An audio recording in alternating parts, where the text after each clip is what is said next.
Well, Donald Trump is turning up the heat on Iran, but this time his warning is not just for Tehran. The American president is now threatening any country that does business with Iran, warning of what he calls tremendous economic consequences.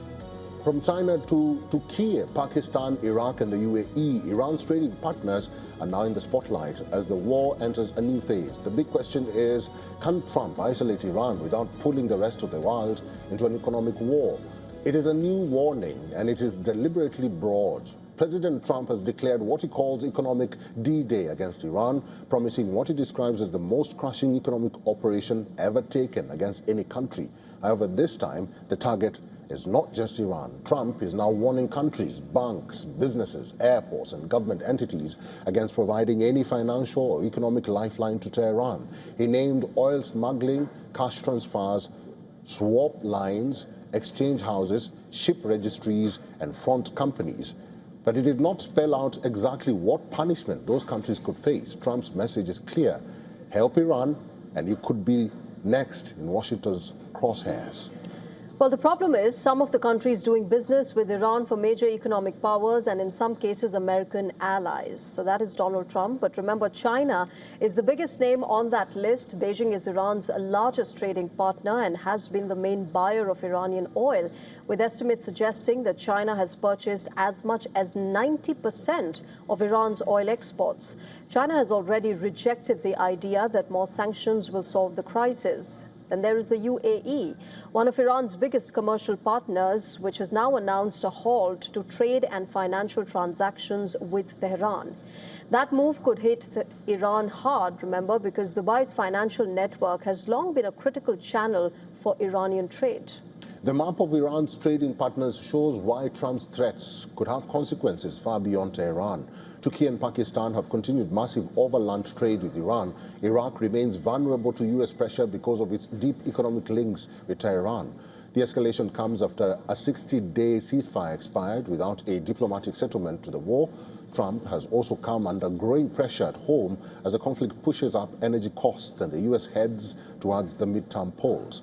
Iran, for its part, has used the Strait of Hormuz to pressure the global economy, disrupting maritime traffic and raising energy prices. Trump's frustration has also spilled over to America's partners.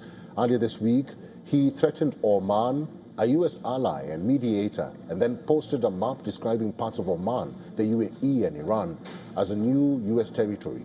Washington has already tried economic pressure. In April, the U.S.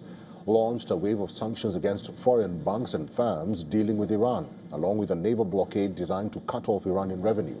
Chinese teapot refineries have also been sanctioned, but now the threat appears much broader. The options could include targeting oil buyers, banks, refineries, front companies and overseas financial assets. Iran is not backing down and says that its response to any new U.S. threats will be devastating. The Chief of Staff of Iran's Armed Forces, Major General Ali Abdullahi, said the Islamic Republic's reaction will be broad and decisive. Foreign Minister Abbas Araghchi has also called Trump's threat a diversion from America's own economic problems.